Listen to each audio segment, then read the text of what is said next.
Hi, this is Tom, the gas station guy from Delaware again.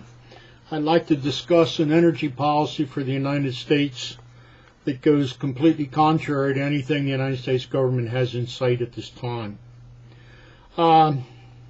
First of all, we must pass a law allowing the oil and gas companies to drill for products where they know it is, not where the government tells them to drill.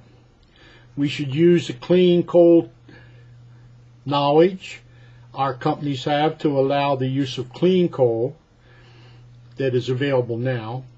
Also, coal gasification, which has been around since the end of World War II in Germany and is being used to a great extent in South Africa.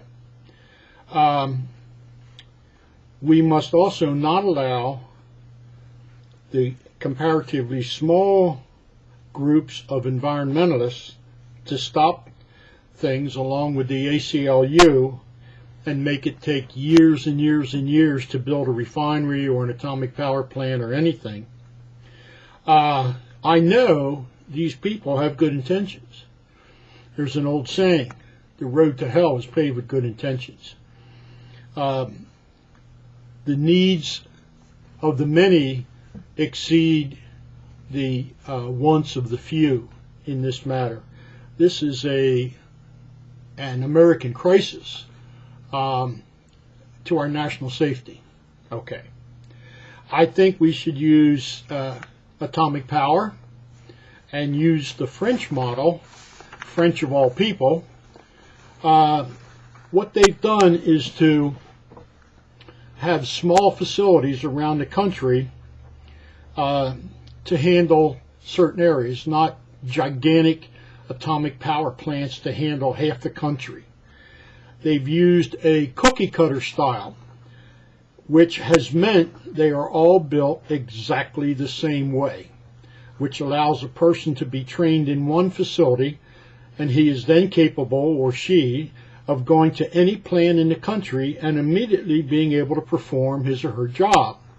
We need to allow for the building of new refineries so we don't find ourselves in the position of a hurricane threatening and shutting down 20% of our capacity for natural gas because of a storm. We also need pipelines to carry the natural gas from Alaska and every other large reserves which are spread all over the country. Just look at the map the natural gas companies have compiled, and you'll be surprised to see where there are huge reserves known of natural gas.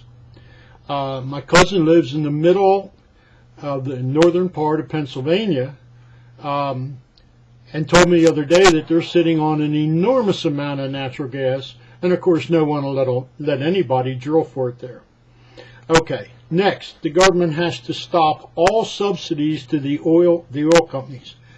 There are fewer major oil companies now than when the Sherman Antitrust Act was passed to break up the Seven Sisters, of which Standard Oil was a big part. They felt it was a monopoly.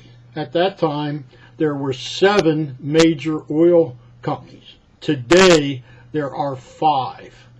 That does away with any chance for competition on price in this country. They control it all.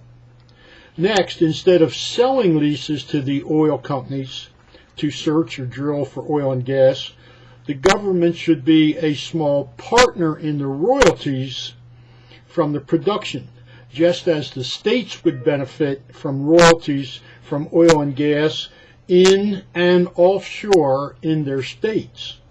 And trust me, there's natural gas everywhere in the United States. So I believe that virtually every state could benefit from the royalties from natural gas to be found. Natural gas is the easiest thing to drill for, the cleanest thing to ship, easiest, and we use a lot of it. And as T. Boone Pickens says, if we use compressed natural gas, we could use that to power our cars instead of using moonshine to add to the gasoline that we have now, which all it does is attract moisture, and everybody that has a lawnmower in the United States already knows that. You put the gasoline with ethanol in it today, tomorrow you're going to have about 2-3 ounces of water in your gas tank. Okay. The money received by the federal government from the royalties from this would be used for research and development of alternative forms of energy, just as in the T. Boone Pickens plan, if we can keep the politicians' hands off the money, just as they have destroyed the Social Security fund by putting IOUs in. I'd like to cash some of them in, but there's no money there to cash it in with. It's gone, spent, done. Okay. On this matter, the refineries, nuclear power plants, pipelines would all be built by Americans, bringing hundreds of thousands of jobs to the country, similar to the CCC, which was the Civilian Conservation Corps, and Public Works Project like the Hoover Dam in the Franklin Delano Roosevelt era of the Great Depression. But instead of the government paying for this, the money would come from the results of an aggressive new plan for the economy and energy needs. And by the way, for those of you that don't hear everything that is on a commercial, Mr. Pickens has talked about his wind power plan for a specific part of the country. I don't know where it is, but it's like out in the Dakotas or somewhere, where there is a constant flow of wind in a north-south direction because of the mountains around there and so forth.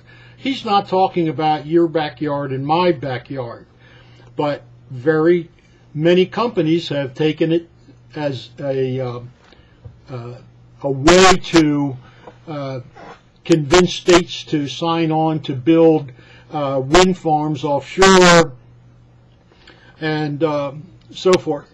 When the fact is, many of you might not know that if the wind exceeds 50 miles per hour, the windmills have to be shut down. And if you don't have any wind, you don't have any power. And there's some kind of a thing that has to be run when they're not running. It costs more money. So just as ethanol takes more energy to produce than it creates, we have to use common sense.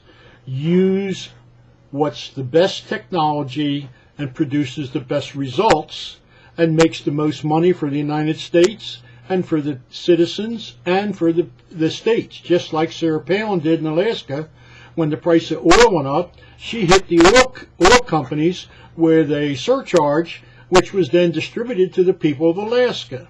Every state in the nation, trust me, has coal, natural gas, or oil of some kind, offshore, onshore, places you'd never expect. What that would do is bring money, which everybody wants, into the state coffers, and then we have to put the lid on spending, and maybe everybody can balance the budget, and the net result is maybe we could reduce our income taxes. Fat chance of that, but it's always worth looking forward to. I hope I've been some help to you. I hope you'll do some research, do some thinking, let your voices be heard. And once again, may God bless America. Thank you.